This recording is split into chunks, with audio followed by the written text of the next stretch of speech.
sucinto, eu vou principiar essa nossa conversa por um raciocínio que eu adoto já há muito tempo, que é o seguinte: o Brasil é o país das alianças de forças heterogêneas.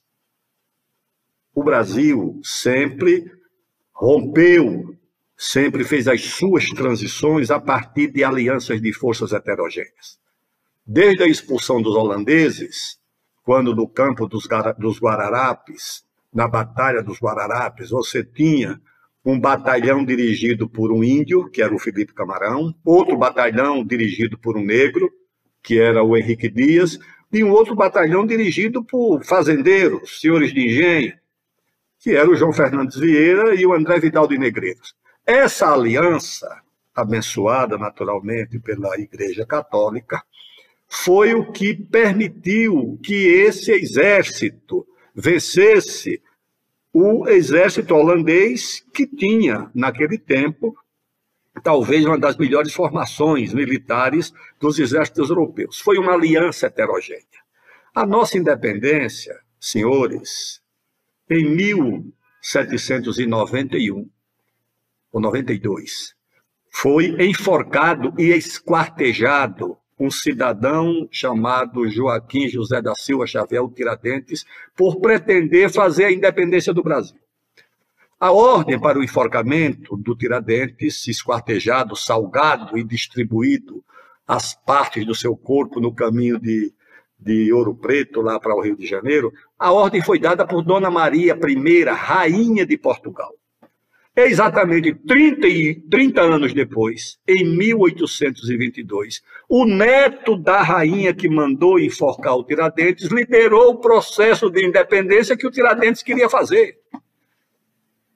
E unindo em torno da coroa do príncipe herdeiro todos os partidários da independência, dos mais radicais, republicanos, jacobinos, até os mais conservadores, como era o caso do José Bonifácio, Gonçalves Ledo e tantos outros.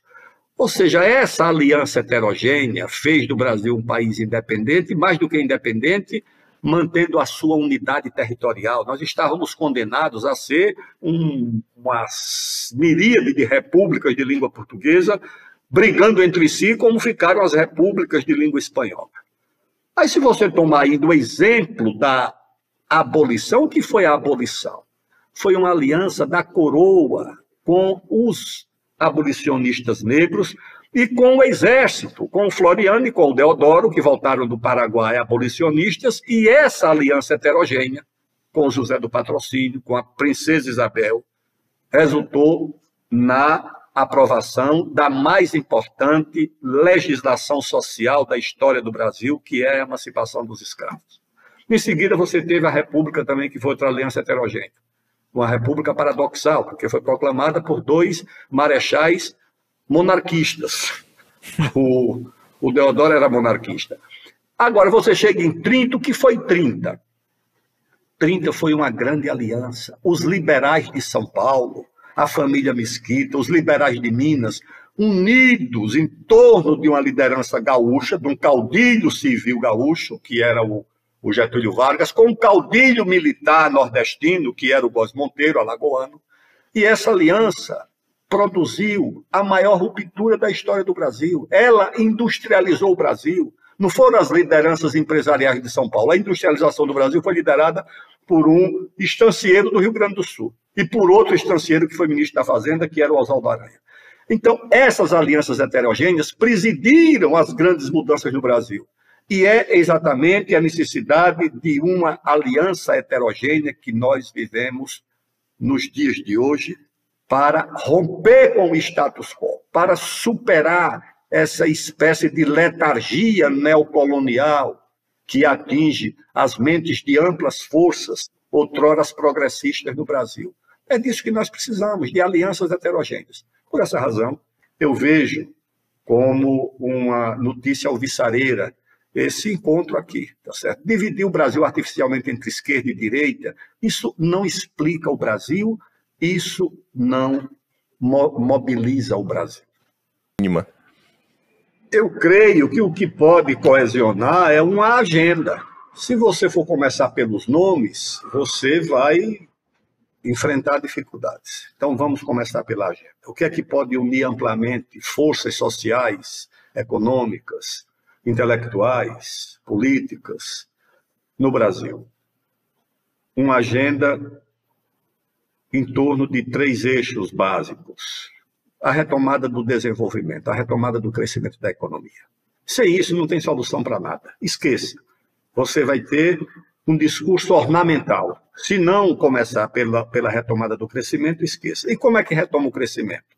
Se você só retoma o crescimento com uma reforma constitucional prática, porque não é uma constituinte, você tem que fazer um emendão, aglutinar em torno de uma única emenda constitucional, uma série de normas que devem ser revogadas. Você tem que desempoderar o Ministério Público. Você tem que deixar o Ministério Público com todo o poder para combater a corrupção, para parar o país, não. Hoje não, ontem, o IBAMA, depois de mais de 10 anos, licenciou uma obra para remover rochas submersas lá do Rio Tocantins, o Pedral do Lourenço. No mesmo dia em que o IBAMA concedeu a licença, festejada pelo ministro dos Portos, que disse que é uma grande notícia para o desenvolvimento da região centro-norte do Brasil, que vai permitir que o Araguaia-Tocantins, a hidrovia, possa transportar 20 milhões de toneladas por ano, que pode... No mesmo dia, o Ministério Público disse que vai revogar a licença, que é contra a licença, no mesmo dia. Então, esse poder do Ministério Público tem que ser revogado, isso tem que ser dito claramente. Você não pode fazer um discurso de Rolando Lero, que eu vou discutir isso numa conversa, resolver. Não, você tem que revogar. Você tem que revogar a prerrogativa da FUNAI de demarcar terra indígena. A FUNAI vai fazer o laudo. A FUNAI vai dar o parecer. Quem vai votar e decidir é o Congresso Nacional.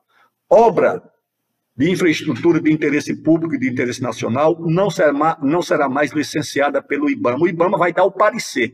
Quem vai decidir é o Congresso Nacional. Se você não fizer isso, esqueça. Você não vai conseguir resolver nada do país.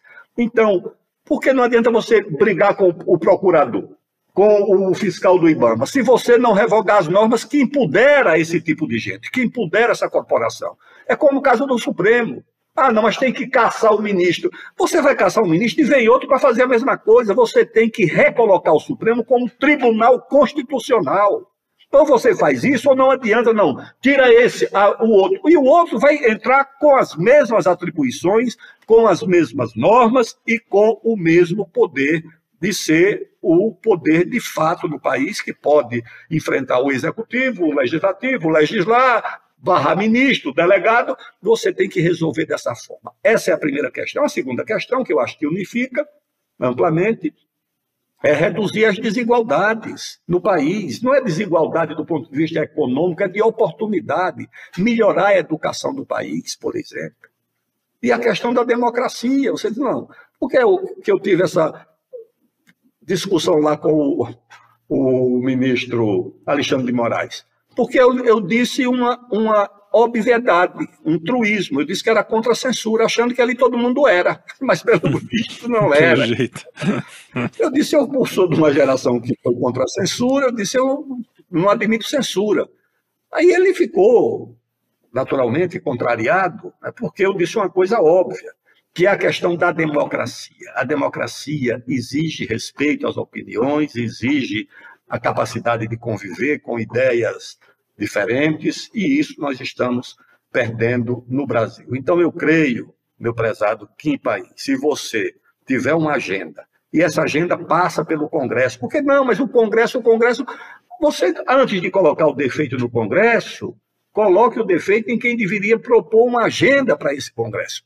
Eu conheço o Congresso, convivi muito tempo no Congresso. Eu tenho certeza que essa agenda tem amplo apoio, tem mais do que os 2/3 necessários, os 3/5, aliás, para ser aprovada no Congresso Nacional. Remover os obstáculos ao desenvolvimento do país.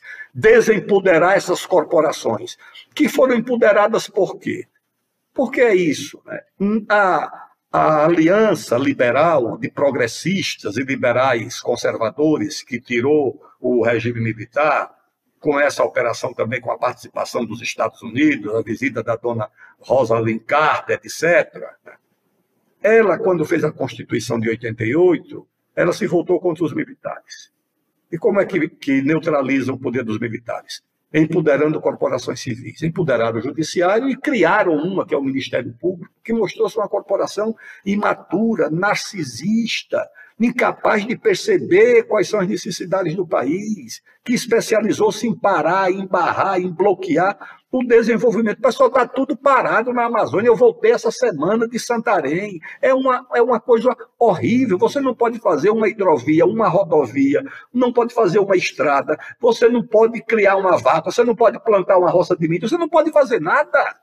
É isso que disse o nosso embaixador, Araújo Castro, lá na Conferência do Clima de 72. É o congelamento do poder mundial. E no Brasil, se você congela a Amazônia, você congela as potencialidades do nosso país.